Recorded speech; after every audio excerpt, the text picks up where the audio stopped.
guys, it's Kim, and I am going to end out this Vlogtober day 27, just showing you guys what I am working on. And so I have been sewing a lot. One of the projects is a huge one. I can't really share about that, but I did make a couple things for the shop.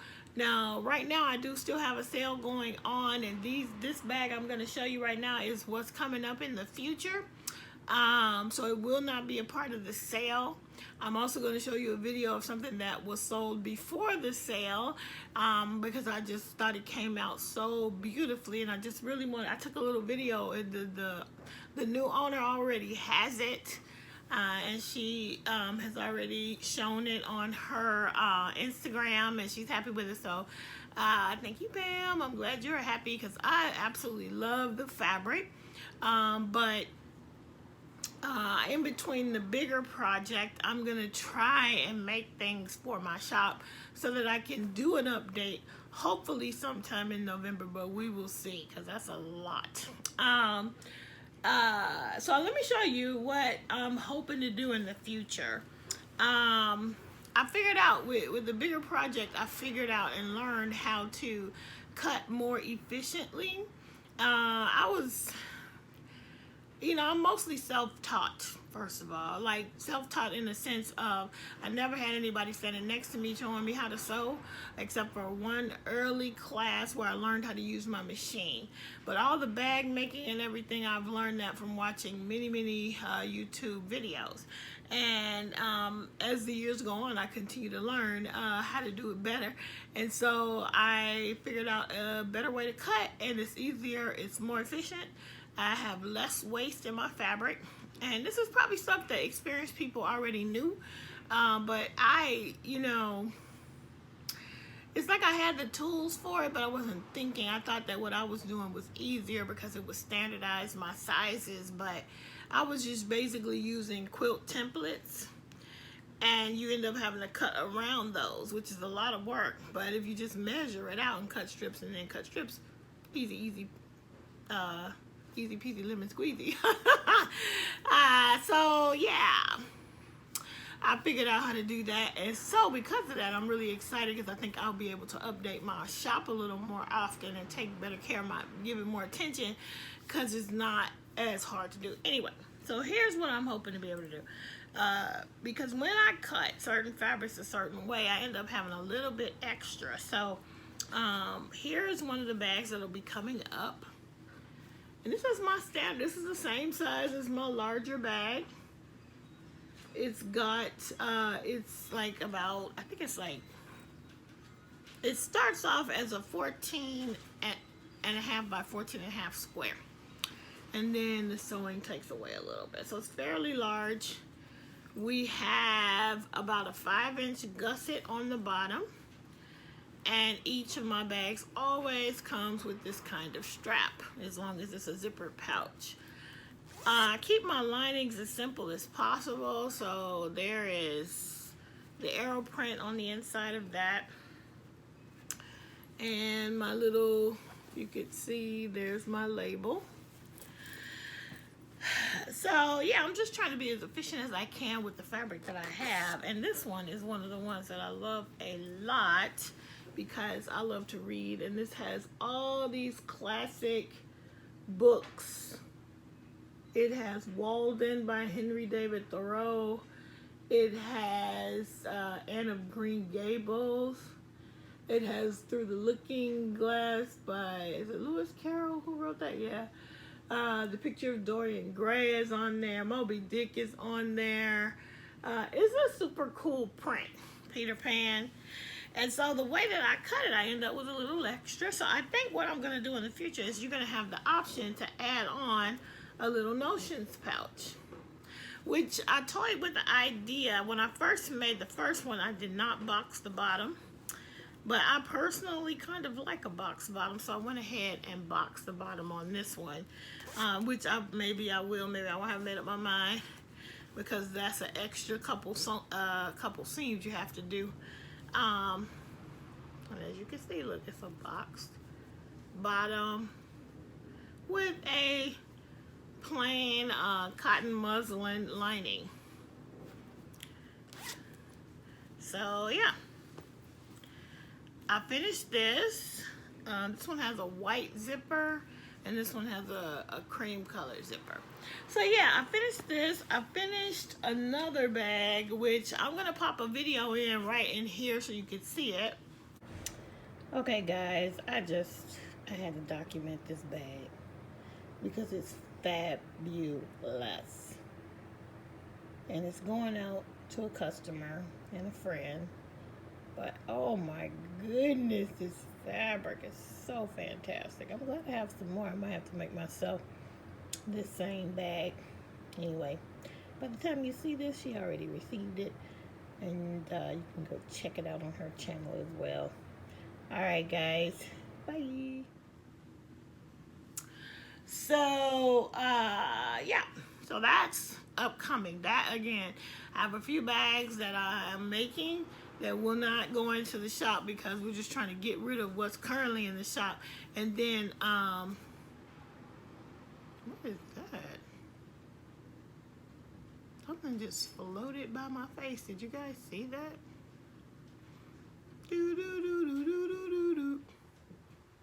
It's kind of odd.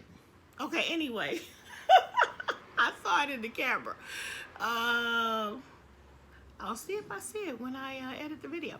Anyway, let me do this quickly. My family is out.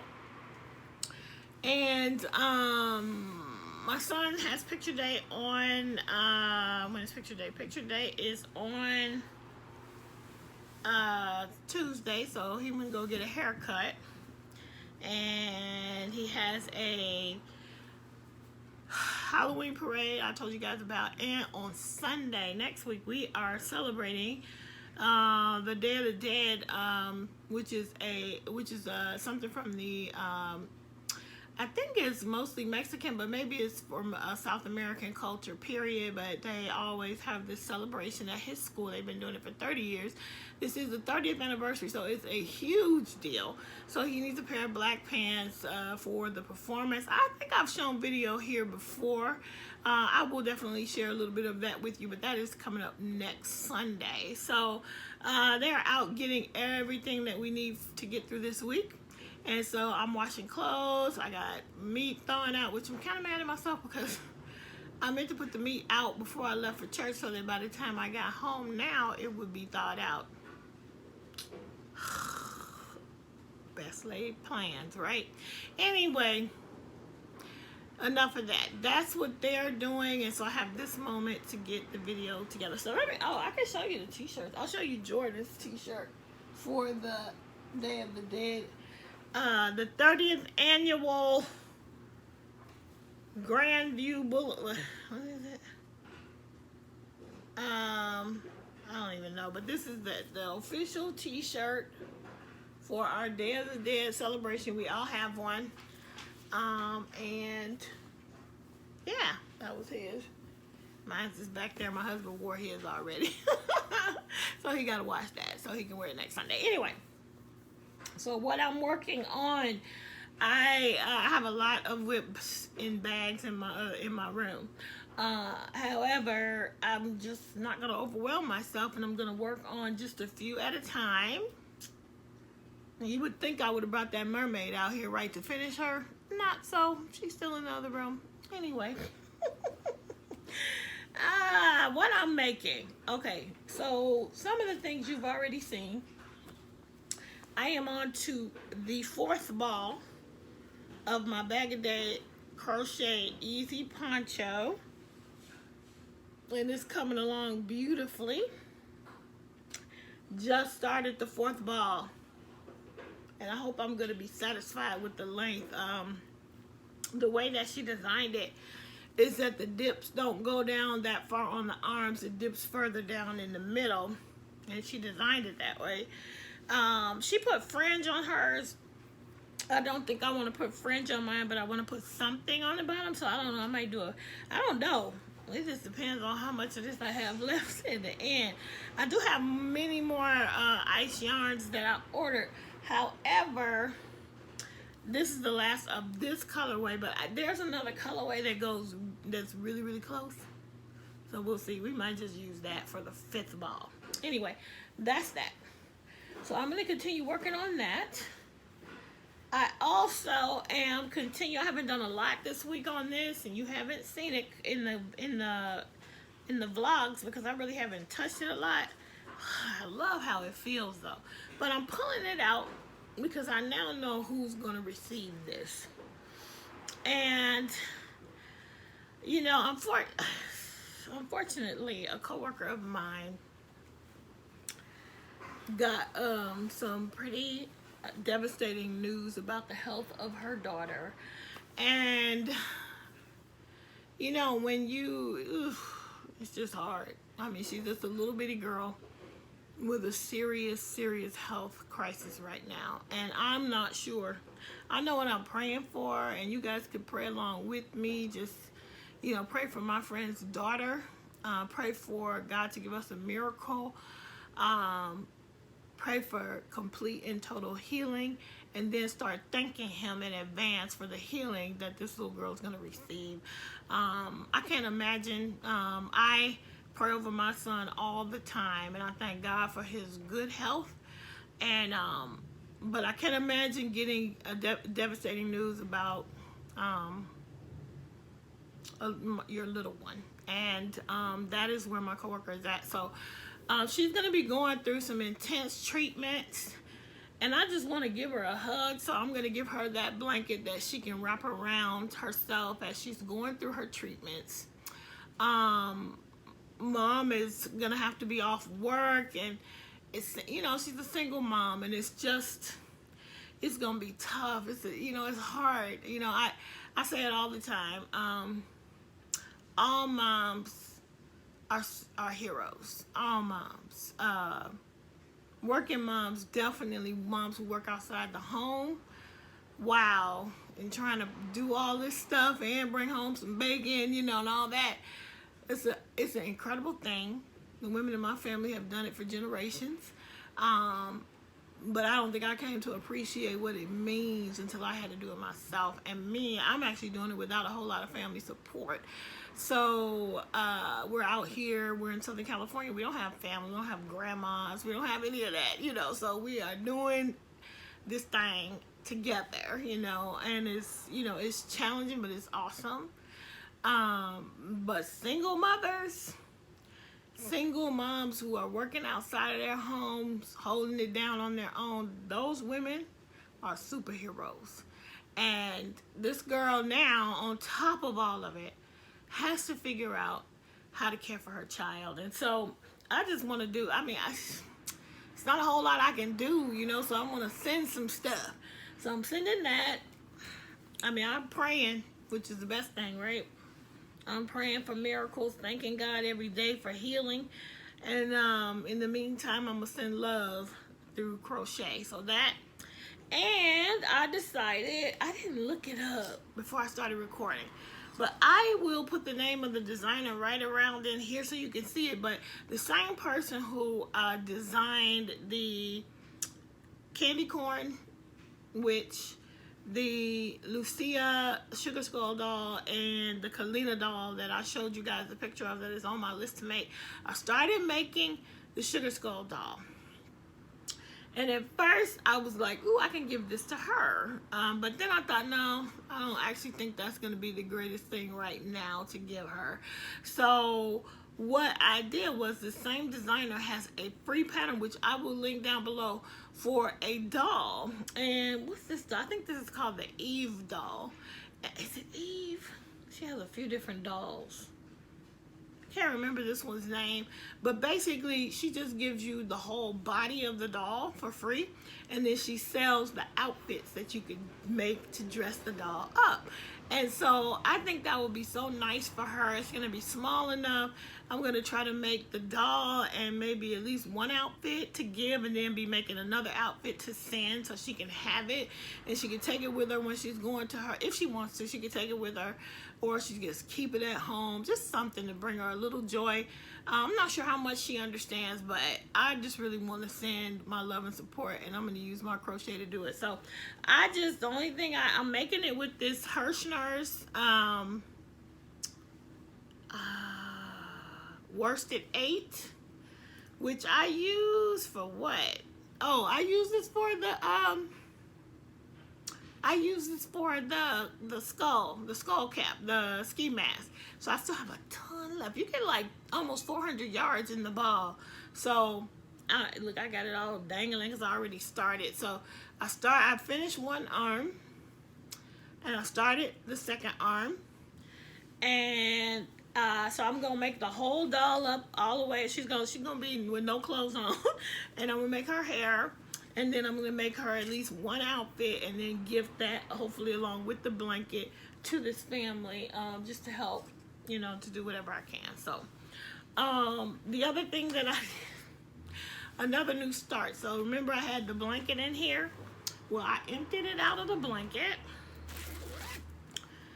And I almost don't want to tell y'all what I'm trying to make in case I fail. But y'all hold me accountable, okay? I am making a sweater. And I, again, did not look up the designer. I'm trying to think, can I look up this designer really quickly? Let me look it up real quick, and then I'll be right back.